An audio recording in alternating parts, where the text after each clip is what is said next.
Nicolas Sarkozy a été élu à la présidence de l'UMP, mais avec un score plus faible que prévu. Et Bruno Le Maire s'est posé en outsider incontesté du grand parti de droite français. Alors que les sarkozystes tablaient sur un score de 70%, leur candidat n'obtient au final que 64,5% des voix, devant Bruno Le Maire avec 29% et Hervé Mariton avec 6%. L'ancien président français apparaît désormais comme le favori incontesté de la primaire de l'UMP envisagée pour 2016, primaire à laquelle il sera opposé à François Fillon, qui a promis, lui, ce samedi, qu'il continuerait à faire entendre sa différence. Mais c'est bien Bruno Le Maire qui a, avec cette élection, lancé une vague sur laquelle il compte bien surfer jusqu'en 2016 au moins. Alors bonjour Emmanuel Ratier. Bonjour. Alors Sarkozy est à la tête de l'UMP. Quelle est votre analyse de la situation à l'UMP? Comment ça va évoluer? Alors, Sarkozy avait laissé longtemps planer le doute. Il a décidé de revenir. Et donc, il y a eu une primaire à l'intérieur de l'UMP. Et donc, on peut dire qu'il était certain de le remporter.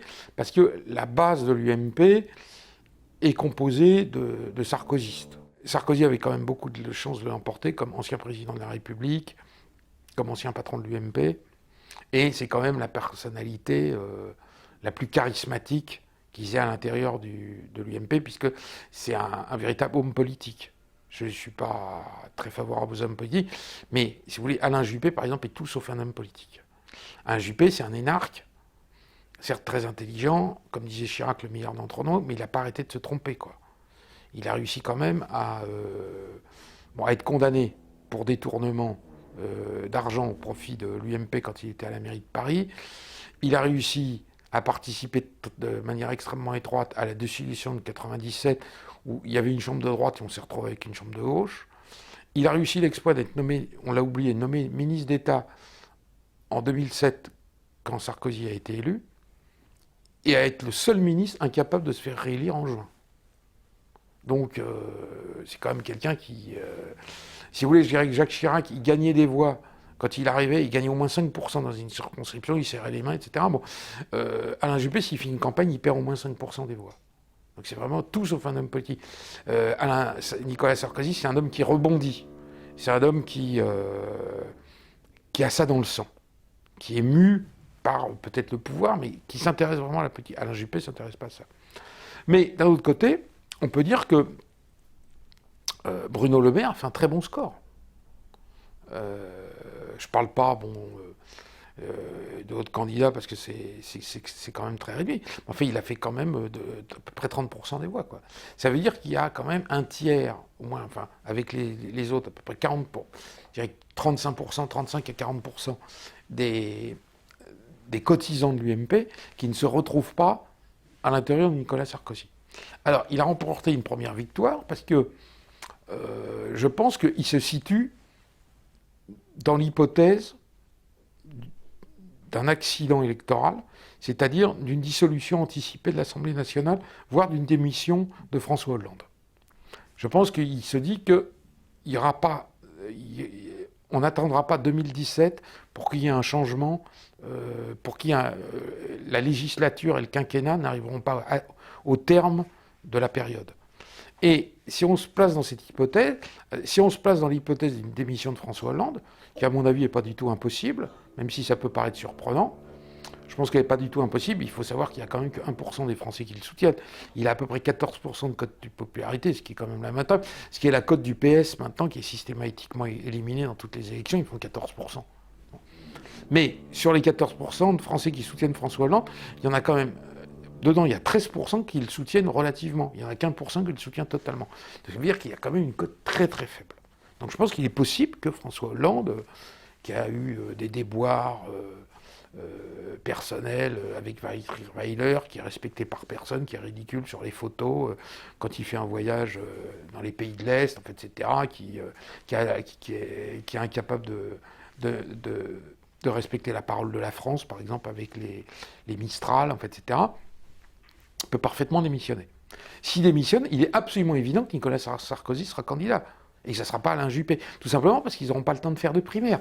Entre le moment où le président de la République démissionne, on l'a vu par exemple en 1974 quand il décède Georges Pompidou, Georges Pompidou est mort le 2 avril, et l'élection présidentielle a eu lieu un mois et demi après.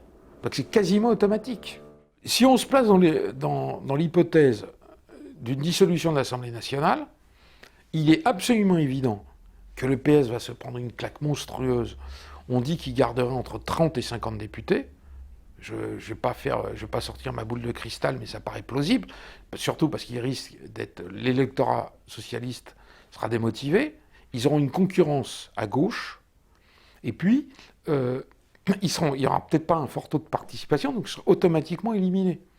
Pour le second tour, je vous rappelle qu'il faut faire quand même 12% des inscrits, donc c'est quand même... Il faut faire de l'ordre de 25%, quoi, parce que en fonction du taux d'abstention. Donc, quand on est à 13%, on est automatiquement éliminé. Si Nicolas Sarkozy amène l'UMP à la victoire, je ne vais pas parler du Front National parce que ce n'est pas le sujet, mais si Nicolas Sarkozy amène l'UMP à la victoire, c'est-à-dire reprend le contrôle de l'Assemblée nationale comme ils ont pris le contrôle du Sénat, il apparaît en position de force pour être candidat à l'élection présidentielle qui suivra, au plus 18 mois après, quoi, enfin un an après. Est-ce que Sarkozy deviendrait Premier ministre? À mon avis, il ne pourra pas devenir, puisque lui était président de la République. Donc il faudra, de toute façon, à ce moment-là, le Premier ministre serait appelé de toute façon par François Hollande. Je ne pense pas que François Hollande fera appel à Nicolas Sarkozy. De toute façon, il pourrait reculer. Et je pense que François Hollande jouerait plutôt cette carte de ce qu'on appelle le gun, parce que moi j'appelle le gun le gouvernement d'union nationale.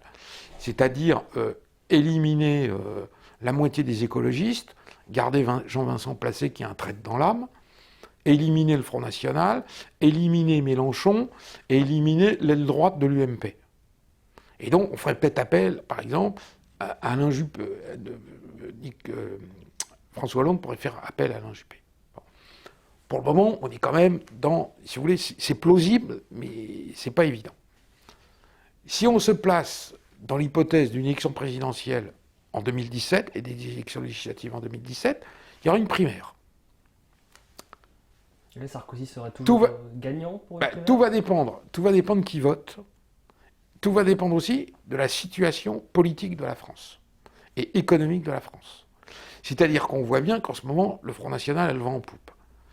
Il y a des gens qui peuvent se dire que si on attend trop longtemps, le Front National ne va pas avoir seulement le vent en poupe, il va faire un tabac et donc avoir beaucoup de députés, voire remporter l'élection présidentielle. Donc, c'est pour ça que je pense assez pour une hypothèse d'élection anticipée. Je me trompais. Mais je pense que Bruxelles n'est pas prêt d'accepter qu'il y ait un gouvernement Front National en France, quoi, pour être très clair. Donc je pense qu'ils vont essayer de sauver la face et imposer une élection avant. Ou faire une alliance, si vous voulez, on le voit dans les journaux, j'en parle dans Fait et Documents, dans les journaux spécialisés, dans les journaux économiques, etc.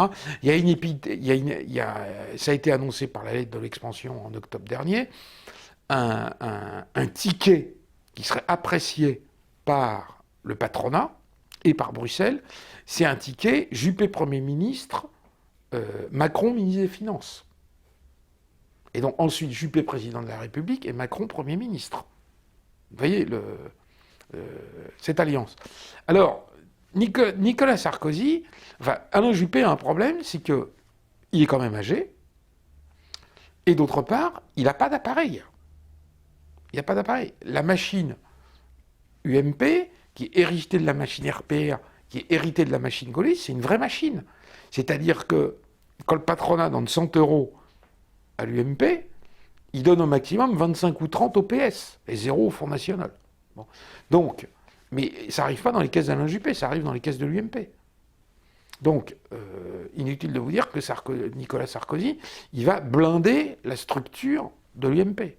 Donc, le fait d'être marginal, c'est pas évident. Le seul qui a réussi, c'était Giscard, à cause de la trahison de Chirac, en 1974, qui a réussi à élire président de la République face à Jacques Chaban-Delmas, qui était le candidat officiel de ce qu'on appelait l'UDR à l'époque. Oui, c'est-à-dire, en gros, les gaullistes, je simplifie. Mais il était mal vu parce que c'était un gaulliste de gauche, enfin, on ne va pas refaire l'histoire, quoi. Mais Nicolas Sarkozy va avoir une grande difficulté, c'est que, globalement, on sait que, enfin, on peut dire que pratiquement à 100%, sauf si elle se prend un pot de fleurs sur la tête, Marine Le Pen sera au second tour de l'élection présidentielle. C'est la seule certitude qu'on ait. Il peut toujours y avoir un accident de parcours, mais enfin, on ne voit pas pourquoi elle ne serait pas au second tour. C'est elle qui a le plus de chances d'être au second tour.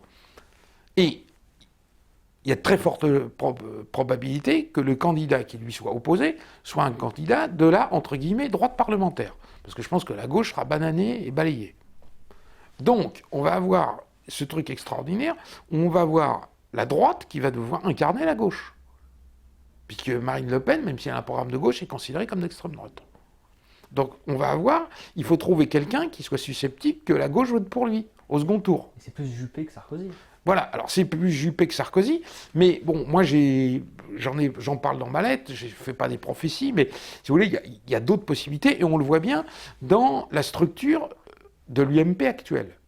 La structure qui a été créée, vous avez Laurent Wauquiez, qui est secrétaire général, et qui incarne, depuis peu, ce qu'il faut noter, l'aile droite de l'UMP.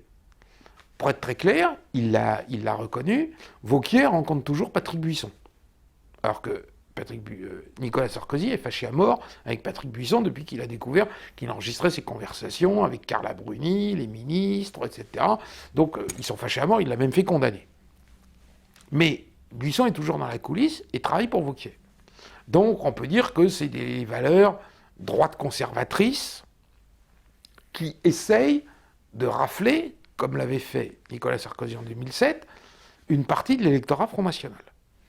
Et puis, vous avez, comme vice-présidente, très influente, vous avez Nathalie Kosciusko-Morizet. Nathalie Kosciusko-Morizet qui a été tête de liste à Paris, et il faut rappeler que Jacques Chirac avait été tête de liste à Paris. Et il s'est retrouvé président de la République. C'est pas automatique, mais c'est comme ça. C'est quand même un poste. Bon. Et Nathalie Kosciusko-Morizet est beaucoup plus gaucho-compatible, d'ailleurs son mari est un ancien responsable socialiste, que Laurent Wauquiez. Mais elle est peut-être plus gaucho-compatible aussi que Nicolas Sarkozy, ou qu'Alain Juppé. Voilà. Alors, en plus, elle a un avantage, c'est une femme. Et donc, Marine Le Pen a un avantage sur tous ces messieurs qui lui sont opposés, c'est que c'est une femme. Et donc, pour de multiples raisons qui seraient trop longs d'expliquer ici, elle a réussi à résoudre le problème qu'avait son père, c'est-à-dire que sur 3 électeurs, Jean-Marie Le Pen avait 2 hommes et une femme. Aujourd'hui, Marine Le Pen a 2 hommes et 2 femmes. Elle a réussi à gagner beaucoup de femmes. Et je pense qu'elle a gagné en partie parce que c'est une femme. Et donc, de manière inconsciente sans doute, les femmes préfèrent voter pour une femme. Quand on leur offre la possibilité, voilà. Nathalie Kosciusko-Morizet, elle a l'avantage d'être une femme.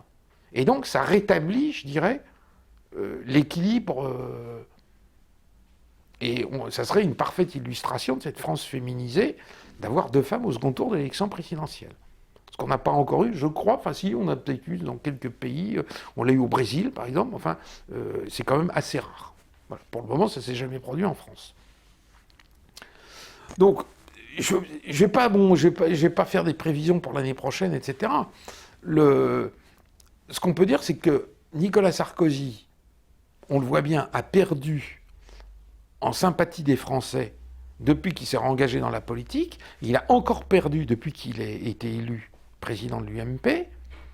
Mais, alors que Alain Juppé est vu assez favorablement par les Français. Le problème, c'est que l'élection présidentielle, elle est à 2 tours. Donc, il faut remporter le premier tour, et après, il faut remporter le second tour. Moi, je pense que, actuellement, Nicolas Sarkozy est mieux placé pour remporter le premier tour. Alors qu'Alain Juppé est mieux placé, d'ailleurs, les sondages le disent, Alain Juppé ferait un meilleur score au second tour. Oui. Donc, la grande erreur d'Édouard Balladur, en 1994, pour l'élection présidentielle de 1995, est d'avoir cru que, comme il était populaire et qu'il remporterait le second tour, il allait remporter le premier tour. Pas de chance, c'est Jacques Chirac qui l'a remporté. Voilà. Donc je dirais que les jeux sont quand même très ouverts.